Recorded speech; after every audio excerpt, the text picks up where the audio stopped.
Guys, आपके आसपास आप लोगों ने सड़कें काले रंग की ही देखी होंगी, लेकिन पूरे विश्व में एक देश ऐसा है जहां पर सड़कें काले नहीं नीले रंग की हैं। वो देश है कतर, जहां की राजधानी दोहा में नीले रंग की सड़कें बनाई गई हैं। उसके पीछे का कारण है कतर की गर्मी। कतर एक बहुत गर्म देश है जहां पे टेम्परेचर को कंट्रोल करने के लिए नीले रंग की सड़कें बनाई गई हैं और साइंटिस्ट लोगों का यह भी मानना है कि सड़कों को नीला करने से वहां पर 50% तक सन के रेडिएशन को कम किया जा सकता है। देखो, चाहे लॉजिक जो भी हो, नीले रंग की सड़कें फैसिनेटिंग तो जरूर है। क्या आप लोग भी अपने आसपास सड़कें नीले रंग की देखना चाहते हैं? और अगर हां, तो चैट सेक्शन में लिखना मत भूलिएगा। रोल्स रॉयस दुनिया की सबसे महंगी कारों में शुमार है इसका नाम। लेकिन क्या आपको पता है कि रोल्स रॉयस की कारों के पहियों में लगा हुआ आरआर का लोगो पहिया घूमने के साथ कभी भी उल्टा नहीं होता, वो हमेशा सीधा ही रहता है।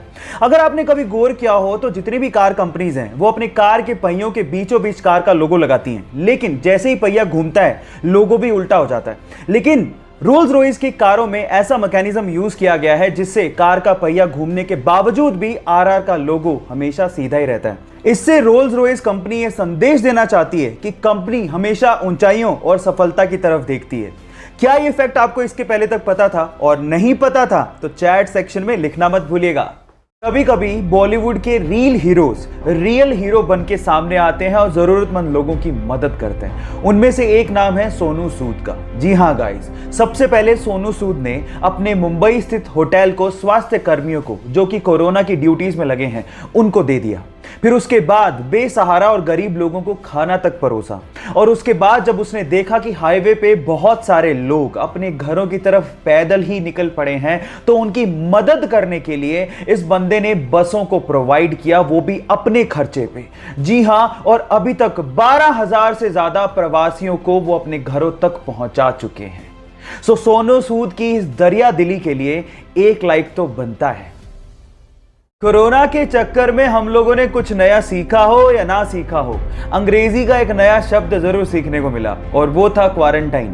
पर सवाल यह है कि क्वारंटाइन शब्द एक्चुअली आया कहां से, उसका मतलब क्या था? तो मैं आपको बताता हूं। एक्चुअली जब पूरी दुनिया प्लेग नामक बैक्टीरिया से जूझ रही थी, तो उस टाइम पे इटली ने क्या किया, उसके वहां पर आने वाले जितने भी समंदर के जहाज थे उनको वो 40 दिनों तक समंदर में ही खड़ा रखते थे, ताकि वो जो बैक्टीरिया है वो 40 दिनों में वहीं पे खत्म हो जाए। और वहां की लोकल लैंग्वेज में 40 को क्वारंटा बोला जाता था।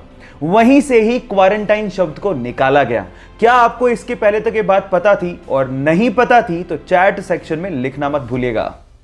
मान लो कि आप समंदर के बीचों बीच फंसे हो और प्यास की वजह से आपको समंदर का पानी पीना पड़ जाए, तो आप सबसे पहले प्यास की वजह से ही मरोगे, क्योंकि समंदर का पानी आपको बहुत जल्दी डिहाइड्रेट भी कर देता है।